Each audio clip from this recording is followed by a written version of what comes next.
नमस्कार, मैं श्वेता आपका के लाइव न्यूज में स्वागत करती हूं। तो चलिए शुरुआत करते हैं आज की बड़ी और प्रमुख खबर से। योगी सरकार में ढहता नजर आ रहा बाहुबलियों का बल राजनीतिक दल भी काटने लगे हैं कन्नी। एक दौर था जब उत्तर प्रदेश में भी बाहुबलियों की तूती बोलती थी, उनके सामने कोई चुनावी संग्राम में उतरना ही नहीं चाहता था। समय बदला, योगी सरकार आई, पिछले 7 वर्षों में उत्तर प्रदेश से बाहुबल ढेर होता नजर आया।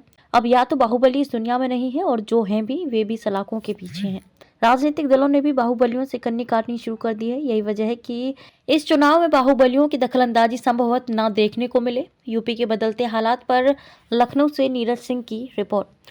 पूर्वांचल की राजनीति में 1996 से 2017 तक लगातार 5 चुनावों में मऊ सदर सीट से विधायक बनने वाले मुख्तार अंसारी का दबदबा हुआ करता था। मऊ गाजीपुर के हर छोटे बड़े चुनाव में उसका दखल रहता था। वक्त बदला और अब मुख्तार बांदा जेल में अपने अपराधों का हिसाब भुगत रहा है। जौनपुर के एमपी एमएलए कोर्ट ने अपहरण रंगदारी के मामले में पूर्व सांसद धनंजय सिंह को 7 साल की सजा सुनाई है। 33 साल के आपराधिक इतिहास में पहली बार सजा मिलने के बाद धनंजय सिंह का राजनीतिक करियर संकट में है। सियासी हलके में ये कयास लगाए जा रहे थे कि 2 बार विधायक और 1 बार सांसद रहे धनंजय सिंह इस लोकसभा चुनाव में एक बार फिर ताल ठोकेंगे, लेकिन अब ऐसा नहीं हो पाएगा।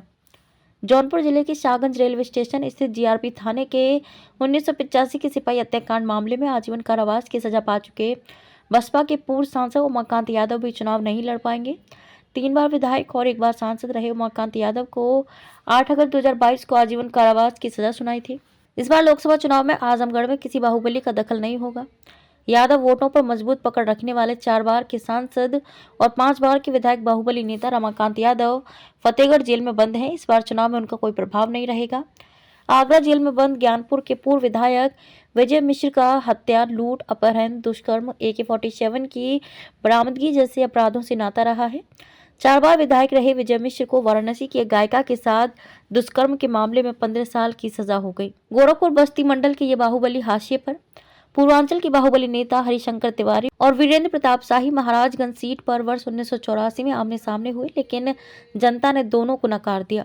कांग्रेस के जितेंद्र सिंह यहाँ विजयी हुए। कवयित्री मधुमिता शुक्ला हत्याकांड में सजा काट रहे बाहुबली नेता अमरमणि त्रिपाठी ने वर्ष 2009 में जेल में रहते हुए अपने भाई अजीतमणि त्रिपाठी को महाराजगंज सीट से मैदान में उतारा, लेकिन कांग्रेस प्रत्याशी हर्षवर्धन के हाथों उन्हें भी हार मिली। इसके पहले 1996 में अमरमणि डुमरियागंज से तो वीरेंद्र शाही गोरखपुर से चुनाव लड़े, लेकिन दोनों को हार मिली। किसी सीट पर अब तक कोई बाहुबली सांसद नहीं हुआ है। बदायूं में खिसक रही बाहुबली डीपी यादव की राजनीतिक जमीन। नोएडा के मूल निवासी पूर्व मंत्री डीपी यादव से सपा बसपा ने किनारा किया तो राजनीतिक जमीन खिसक गई। बाद में राष्ट्रीय परिवर्तन दल बनाने वाले डीपी यादव ने पिछले वर्ष विस चुनाव में बेटे कुणाल को प्रत्याशी बनाया था। 26,000 वोट पाकर वे चौथे स्थान पर थे। डीपी यादव पर हत्या के प्रयास, डकैती, अपहरण, गैंगस्टर जैसे 1 दर्जन से अधिक गंभीर मुकदमे थे। वर्ष 2007 में राष्ट्रीय परिवर्तन दल बनाया था। उस समय सहसवान से डीपी यादव और बसौली से उनकी पत्नी उमलेश यादव विधायक बनी थी। इसके बाद किसी सदन में जाने का मौका नहीं मिला।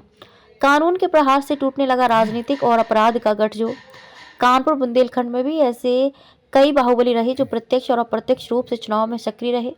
बुंदेलखंड में डाकू ददुआ उर्फ शिव कुमार पटेल ने बंदूक के जोर पर जंगल में भी वोट की फसल उगाई।